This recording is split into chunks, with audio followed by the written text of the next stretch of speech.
India's Foreign Minister S Jaishankar is on a two-day visit to Sri Lanka. This is his third such visit to the island nation since 2021, and the Indian Foreign Minister has met with the Sri Lankan counterpart Ali Sabry on Thursday. Listen in to what was said. It is no exaggeration to say that it was for the most part due to the enormous support amounting to $4 billion worth of credit line provided by India for the import of essential goods as well as other in-kind humanitarian assistance that we were able to regain some measure of economic and financial stability. The visit follows India's backing of Sri Lanka for a $2.9 billion International Monetary Fund loan. And this leaves China as the island's only remaining major creditor, which is yet to agree to debt restructuring. Now, India has told the IMF that it strongly supports Sri Lanka's debt restructuring plan, and Colombo owes about $1 billion American to New Delhi.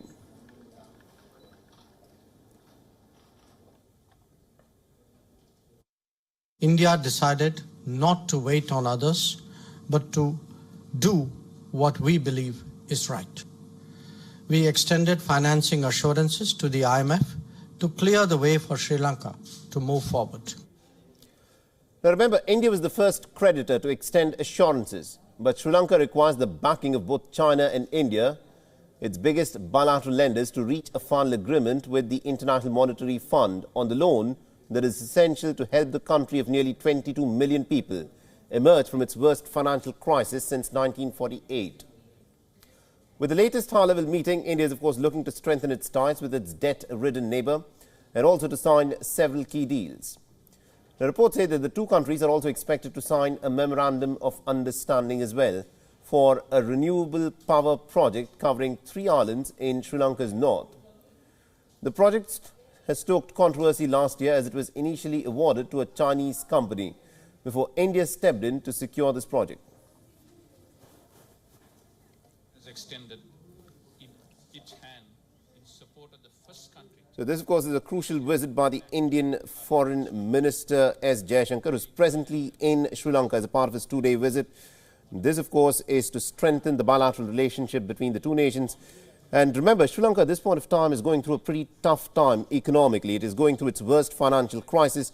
India has said that it backs the loan restructuring with Sri Lanka, and this is crucial because this is one of the key factors that would provide Sri Lanka the leverage to in fact negotiate with the IMF for more funds. And to give us more updates in terms of what of course is happening as a part of this bilateral visit, we are being joined in by WION's principal diplomatic correspondent Siddhant Civil, has been tracking this story very closely for us. Siddhant, this is a crucial visit by the Indian Foreign Minister to the island nation of Sri Lanka. Tell us more what is expected to come of it.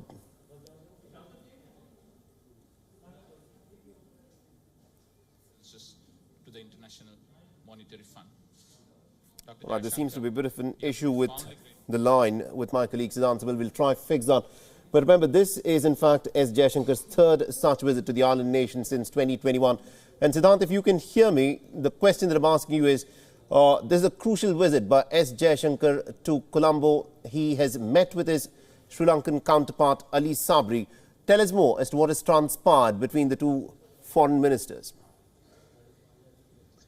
There is a little audio issue, but I can tell you that today's conversation between the Indian Foreign Minister and the Sri Lankan Foreign Minister is very, very significant. We know that during that press statement, the Sri Lankan side thanked India for the support when it comes to the IMF. Let's understand what Sri Lanka is trying to do. It is facing one of the worst economic crises since its independence, and it has been trying to get a bailout from the IMF. Now, one of the prerequisites of getting a bailout from IMF is to get an approval from the creditors. Now, Sri Lanka has 3 key creditors, that's India, China and Japan. Now, today is the day when India agreed to and publicly announced that they support Sri Lanka and has written a letter to IMF, something that we all know. And India, in fact, is the first country to send support to IMF when it comes to Sri Lankan economic crisis, and that will pave way for Sri Lanka getting the bailout. So, the significant development for Sri Lanka today today. And of course, this is the first visit by a top Indian minister, the Indian Foreign Minister, to Sri Lanka since, of course, last year's political crisis, and also the visit of the Chinese spy ship Yuan Wang 5. So this visit, of course, will also see a focus on India's support to infrastructure programs in the country. We know that India has been involved in number of infrastructure programs, and also, of course, the ambulance service in Sri Lanka that is being talked about, one of the major support amidst the COVID pandemic. All right, indeed, Siddhant. Thank you very much indeed for joining us and getting us all those updates. We'll, of course, come back to you as more details, of course, emerge in this story there. And also joining us on this broadcast is Marilyn Arisinghe. She's joining us from Colombo. She's a senior assistant editor of the Himal South Asian News magazine. Ma'am, thank you very much indeed for taking time out and talking to us, Mr. Arisinghe. Now, the question that I want to ask you is this. Now, India has in fact come forth and has backed Sri Lanka's debt restructuring program. Now, China remains the only other major creditor who is yet to do so. And considering the equation that you have with China, how do you assess this situation where China happens to be the only major creditor that is still yet to in fact agree to a debt restructuring with Sri Lanka? So as you've reported, it came as welcome news when it was reported earlier that this week itself that India has written to the IMF stating that it will be supporting Sri Lanka with debt relief. And as you know, this followed by the visit of India's External Affairs Minister, Mr. Jaishankar, to Sri Lanka. And just to reiterate again, this is welcome news since this takes us one step closer to securing the IMF deal. Because we are still very much in crisis. You know, there are daily power cuts. The health sector is crippled by medicine shortage. The fuel restrictions, quotas are still in place. And it was reported that over 40% of children under 5 suffer from some form of undernutrition. So the situation is quite dire, and this is welcome news. All right, very interesting. And also, Mr. Arisinghe, do you think China will in fact come through to reach an agreement? Because it is very crucial that China agrees for a loan restructuring so that China can actually get a bailout from the IMF. Do you think, considering the fact that China hasn't done so far, China would be willing to do it? So the government, led by President Wickremesinghe, they have stated that the IMF deal would come at the end of 2022, which still has not materialized. And China has consistently stated, even in the recent past, that they place high importance on, Sri Lanka's economic woes, and they're in constant discussion with Sri Lanka's authorities.